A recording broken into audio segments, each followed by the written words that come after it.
दिल्ली की मेट्रो बहुत शानदार सवारी है। अच्छा लगता है। जब कभी दिल्ली आता हूँ तो एक बार मेट्रो में ज़रूर घूमता हूँ। आज भी बैठा हुआ अखबार के पन्ने पलट रहा था कि अचानक एक जानी पहचानी सी आवाज़ सुनाई दी। बहुत सालों पहले ये आवाज़ सुनी थी। नज़रें चारों तरफ दौड़ाई तो देखा अनामिका अपनी सहेलियों के साथ बातें कर रही है। रुका नहीं गया हमसे और हम आदत से मजबूर, हम तो गुफ्तगू का कोई ना कोई बहाना ढूंढ ही लेते हैं। चलिए मैं आपको अनामिका से मिलवाता हूँ। अनामिका मेरे कॉलेज की दोस्त रही हैं। बहुत ही स्टूडियस होती थी और सॉफ्टवेयर इंजीनियर। शादी जल्दी हो गई थी अनामिका की। शादी के बाद मिला नहीं, आज बात करने का मौका मिला है और हम चूकेंगे नहीं बात करने से। चलिए मिलते हैं। Hello Anamika. Hi Sameer. Oh my God, what a surprise, आप दिल्ली में। दिल्ली कैसे आना हुआ? हाँ अनामिका, दिल्ली आता रहता हूँ, लेकिन ये इत्तेफाक अच्छा लगा कि तुमसे मिलना हो गया। और कैसी हो अनामिका? मैं अच्छी हूँ, आई एम गुड। और आप बताएं क्या कर रहे हैं? कुछ नहीं अनामिका, ऐसे ही लोगों से मिलता हूँ, बातचीत करता हूँ, कहानियाँ बनाता हूँ। या थोड़ी सी गुफ्तगू कर लेता हूँ और खुश हो लेता हूँ। लोगों को खुश करने की कोशिश करता हूँ अपनी कहानियों से। कमाल के हो समीर तुम नहीं सुधरोगे। और बताओ क्या चल रहा है जिंदगी में? सब ठीक है समीर। बच्चे? हाँ, 2 बच्चे हैं मेरे। और आपके हस्बैंड क्या करते हैं? एक बहुत बड़ी फर्म में हैं, अच्छा कर रहे हैं। इतना बोलते के साथ अनामिका की आवाज भारी हो चली। मैं कुछ समझ पा रहा था, लेकिन इतने सालों बाद मैं अनामिका से मिला था। एकदम से पूछना पता नहीं क्यों ठीक नहीं लग रहा था। उसकी आवाज़ भारी हुई और उसने नज़रें झुका ली। मैं धीरे से उसकी तरफ बढ़ा और उसके कान में हल्की आवाज़ में फुसफुसाया, सुनो, क्या कर रही हो? अब इतना भी क्या, अब पुरानी बातें याद कर रही हो? 25 साल पुरानी बात, कितना शर्माओगी। चलो चलो चलो, बताओ बताओ बताओ, क्या चल रहा है?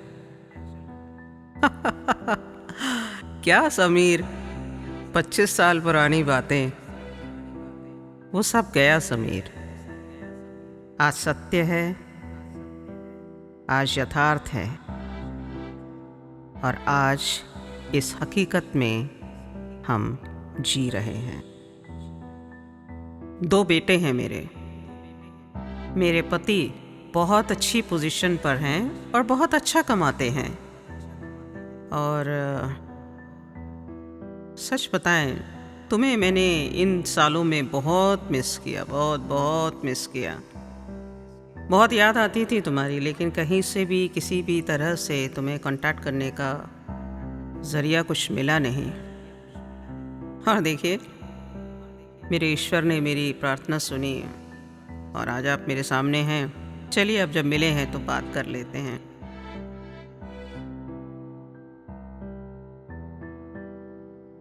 मैं अपने बच्चों को बहुत सहेज कर, बहुत समेट कर रखती हूँ। बाहर से सबको सब बढ़िया दिखता है, सब चंगा है जी, लेकिन सच बताऊँ, अंदर बहुत खोखलापन है। और इतना गहरा खोखलापन है, सालों से समेट रही हूँ, नहीं सिमट पा रहा है। दोनों बेटे इंजीनियर बन गए हैं, बिल्कुल अपनी माँ पर गए हैं और अच्छा कर रहे हैं, ईश्वर की दया है। लेकिन एक बात है जिसका मैं आज तक कुछ निदान नहीं ढूंढ पाई हूँ, और वह है मेरे पति की गलत संगत। एक सेकेंड अनामिका, गलत संगत से तुम क्या समझी? क्या कहना चाह रही हो? गलत संगत मतलब उनका बहुत ज़्यादा नशा करना। उनकी इस नशे की आदत ने घर में एक बहुत ही अजीब सा माहौल बनाया हुआ है। दिन भर बच्चे बाहर रहते हैं, मैं दिन भर घर में रहती हूँ, या फिर मैं बाहर हूँ, तब भी हमेशा दिमाग में यही चलता है, बच्चे घर पहुँच गए, ठीक हैं, बच्चे अपने पापा के साथ ठीक से बातचीत कर रहे होंगे क्या, उनमें आपस में किसी तरह का झगड़ा तो नहीं हो रहा है। मैं यही सब चीज़ें सोचती रह जाती हूँ। और सच बताऊँ, अब कुछ ऐसा वक्त आ गया है कि मैं इन सब चीज़ों से, रोज़ रोज़ के लड़ाई झगड़ों से मैं ऊब चुकी हूँ, थक चुकी हूँ, मैं हथियार डाल चुकी हूँ। और शायद ये मुझे बहुत पहले कर लेना चाहिए था, लेकिन तब लगता था बच्चे छोटे हैं, आज नहीं कल समय संभल जाएगा, कल नहीं परसों संभलेगा, कोई बात नहीं, वो नहीं संभाल रहे, मैं संभाल रही हूँ, चीज़ें सब संभल जाएंगी। लेकिन कुछ नहीं संभला। हालात दिन पर दिन बिगड़ते चले गए।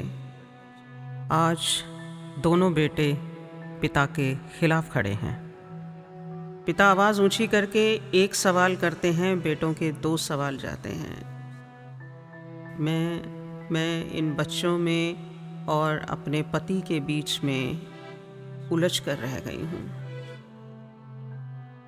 समझ में नहीं आता है क्या करूँ। एक ऐसे भवंडर में हूँ जहाँ से मैं निकल भी नहीं पा रही हूँ, और मैं इसमें डूब के मरना भी नहीं चाहती हूँ। तुम्हें क्या लगता है समीर, मुझे क्या करना चाहिए? अनामिका की आंखें नम थी।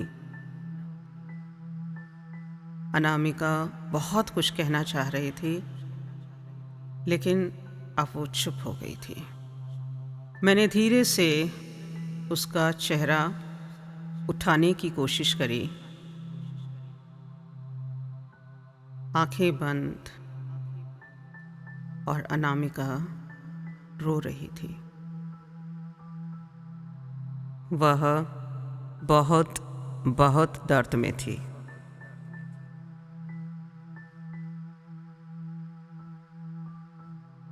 अनामिका, जब इतनी बात कही है तो कुछ और सुनना चाहता हूँ मैं। इस कहने और सुनने की जो वजह आज मिली है हमें, चलो इस वजह को इस तरह से इस्तेमाल करें कि इसको एक अच्छे अंजाम तक पहुंचा सकें।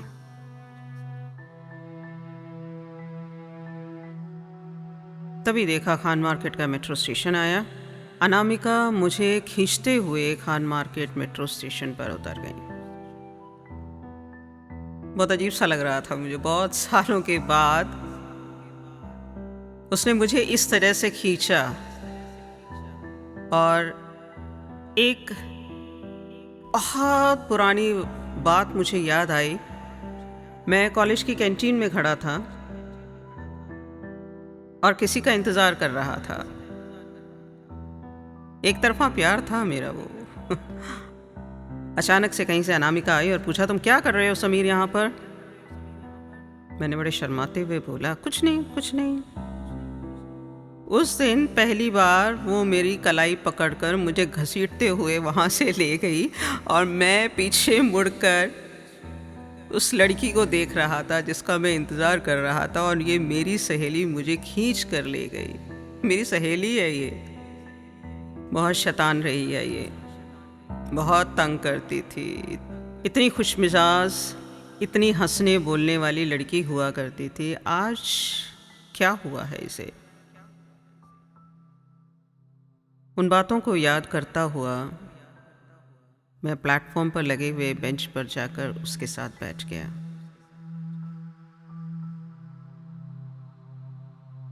बोलो अनामिका, और क्या कहना है? बस समीर, इतनी सी है मेरी कहानी। अब बहुत हुआ, ख़त्म करना चाहती हूँ इस चीज़ को। समझ नहीं आता इस रिश्ते को ख़त्म करूँ या इस नशे की आदत को ख़त्म करूँ। और कई बार जहन में खुद को भी ख़त्म करने की बात आती है। बहुत डर लगता है, सच बताऊँ, मुझे बहुत डर लगता है कि मैं क्या कर गुज़रूँ, मुझे खुद नहीं मालूम। इतना कहते के साथ वह मेरे कंधे पर सर रख कर रो पड़ी।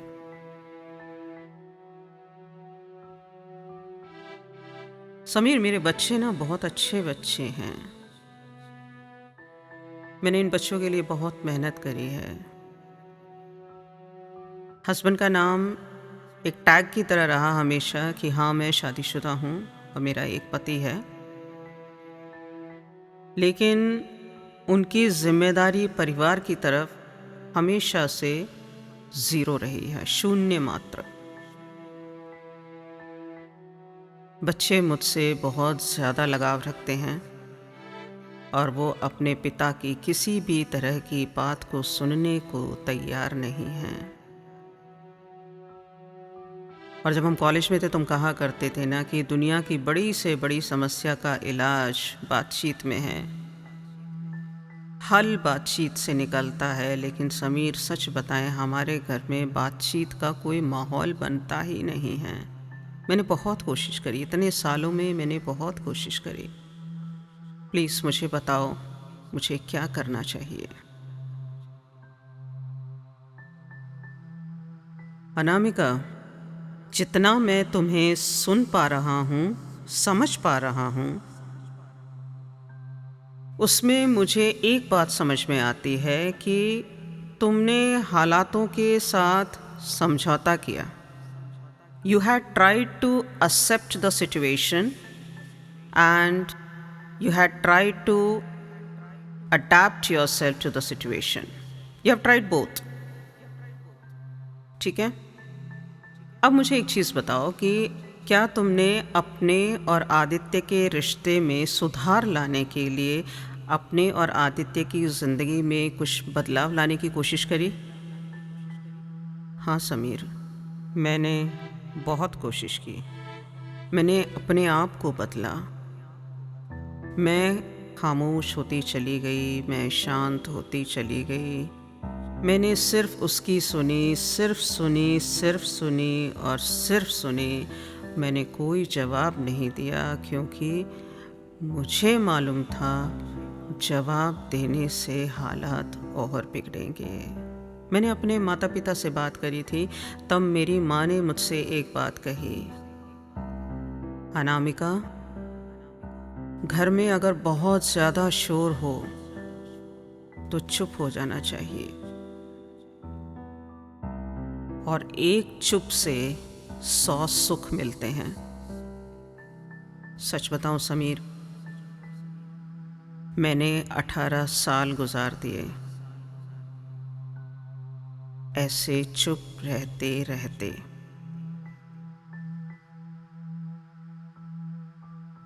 अब नहीं होता, अब बिल्कुल भी नहीं होता।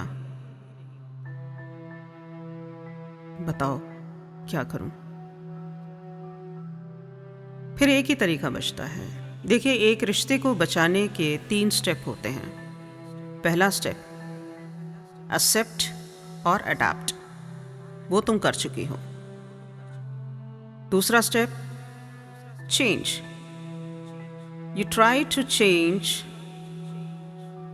the scenario, the circumstances which are really putting your relationship into trouble. Think of the situation and try to bring about some changes in your relationship. अब जैसा तुमने बताया, तुम वह भी आजमा चुकी हो। अब एक ही रास्ता है, remove and surround. Remove yourself from that situation. अपने आप को उन हालातों से अलग करो,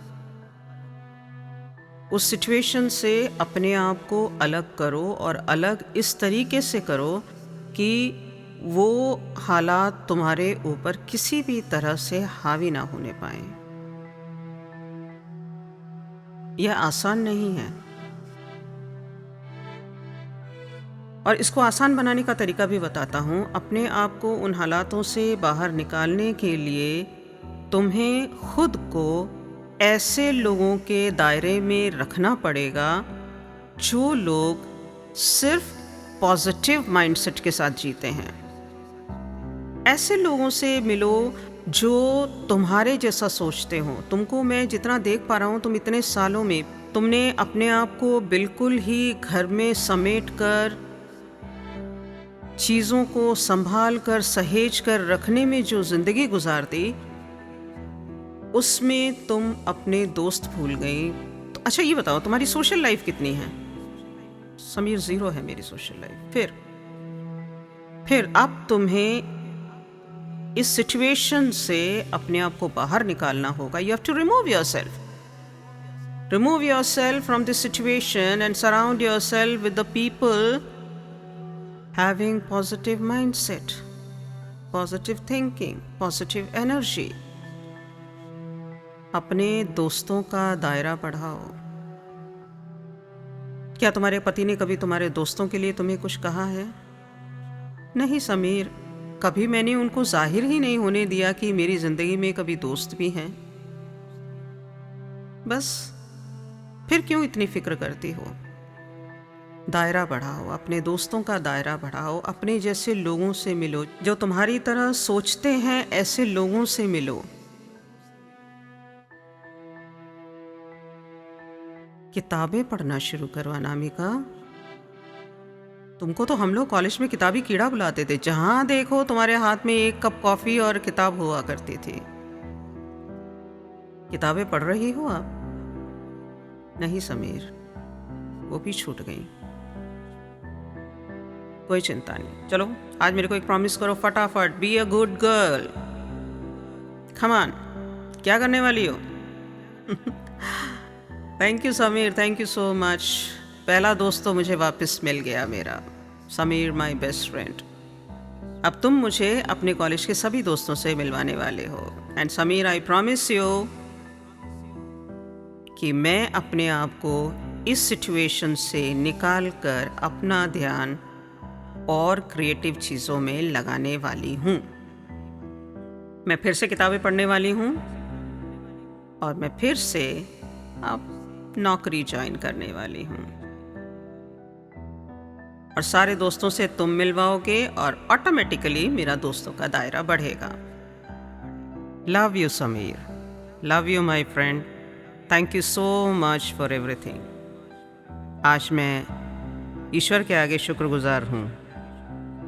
मेरे प्रभु ने मुझे तुमसे मिलवाया। Thank you so much Sameer. चमक थी उसकी आंखों में। मैं उसे निहार रहा था, वही अनामिका जो चंद लम्हों पहले बहुत ही गहरे दर्द में थी, अब वह चहक रही थी। यह वह अनामिका थी जो मेरे साथ मेरे कॉलेज में मेरी खिंचाई करने में कभी पीछे नहीं हटती थी।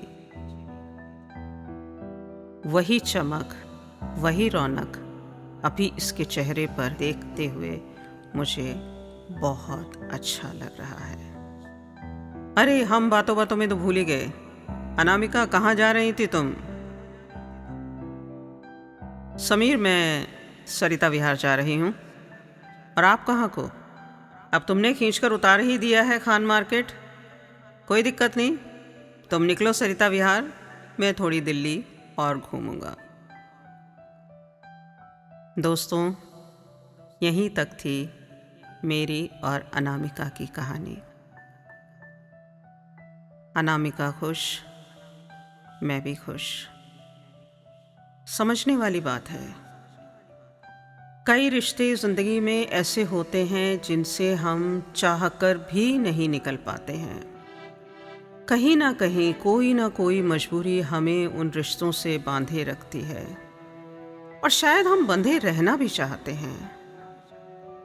अगर हम सच में बंधे रहना चाहते हैं तो हमारे पास सिर्फ 3 रास्ते हैं। या तो उन हालातों से समझौता कर लो जिससे कि हम उन रिश्तों में बंधे रहें, या उन रिश्तों को सुधारने के लिए उन रिश्तों पर थोड़ा सा काम कर कर उसमें कुछ बदलाव की कोशिश करें। लेकिन ये बदलाव तभी मुमकिन हो पाता है जब सामने से हमें एक पॉजिटिव रिस्पॉन्स मिले, सामने वाला भी उतनी ही लगन दिखाए, उतनी ही मेहनत करे उस रिश्ते को संवारने की। लेकिन अगर सामने वाला कोशिश नहीं कर रहा है तो ये भी मुमकिन नहीं है। और जब हम सिचुएशन को एक्सेप्ट नहीं कर पाते, अपने आप को उसमें अडेप्ट नहीं कर पाते, और फिर हम चेंजेस भी नहीं ला पाते हैं, तब हमारे पास एक ही रास्ता बच जाता है, और वह है रिमूव योरसेल्फ। अपने आप को उन हालातों से बाहर निकालो, अपनी सोच का दायरा बढ़ाओ, अपने दोस्तों का दायरा बढ़ाओ, और अपने इस दिल और दिमाग दोनों को उन चीज़ों में लगाओ जहाँ पर ज़िंदगी आपको फिर से जीने का एक मकसद दे, जीने के लिए एक लगन दे, एक जज्बा दे, एक जुनून दे। मुझे सुनने के लिए आप सबका धन्यवाद। नमस्ते।